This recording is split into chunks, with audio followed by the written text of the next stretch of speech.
Good day everyone. We continue our lecture series on vector error correction model. So for today, let's talk about co-integration and its implications. So what is co-integration?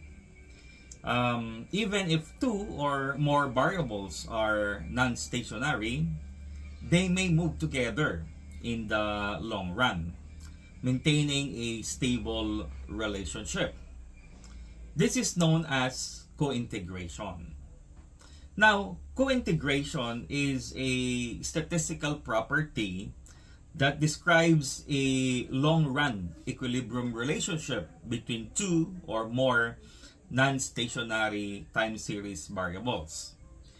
Even if individual variables exhibit stochastic trends over time, they may move together in such a way that their linear combination remains stationary. This implies that there exists a long-term equilibrium relationship among them, preventing them from drifting apart indefinitely. Now, the concept of co-integration is crucial in economic, business, and financial modeling because it helps in identifying meaningful economic relationships rather than spurious correlation. For example, consider the relationship between exchange rates and interest rates.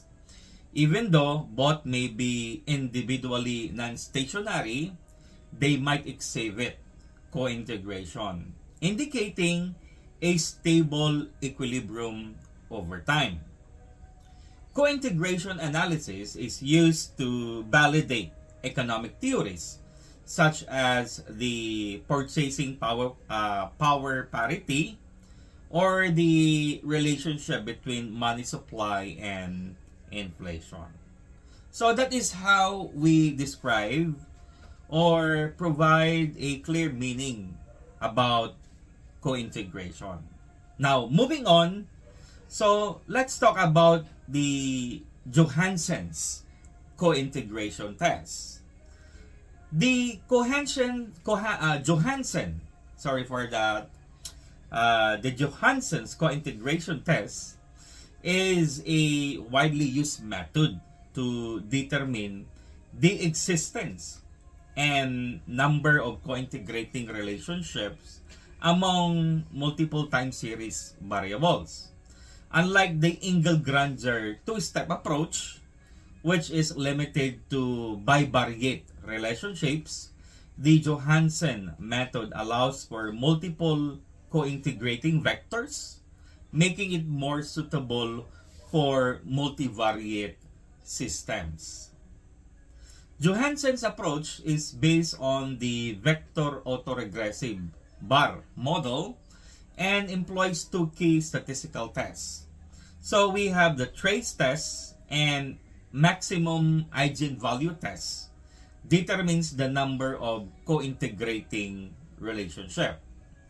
The first one, the trace test, this test examines the null hypothesis that there are at most r co-integrating relationships in the system. It tests whether the number of co-integrating equations is less than or equal to a given rank. And then we have the maximum eigenvalue test.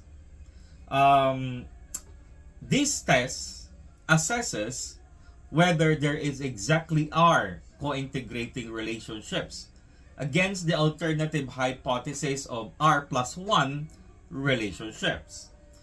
It focuses on the largest eigenvalue to determine the presence of additional co-integrating vectors. Now, the test results are compared against critical values, and if co-integration is detected, it suggests that a long-run equilibrium relationship exists among the variables. If cointegration is present, a vector error correction model, VECM, should be used instead of a standard vector autoregressive bar model. The VECM incorporates an error correction term, ECT, that captures deviation from the long-run equilibrium and adjusts short-term dynamics accordingly. This ensures that the system converges to its equilibrium state over time. So, Johansen's cointegration test is particularly useful in economic studies involving relationships such as interest rates and inflation, GDP and investment, exchange rates, and trade balance. By identifying co-integrating relationship, researchers and policymakers can better understand long-term dependencies and make informed decisions based on economic theory and empirical evidence.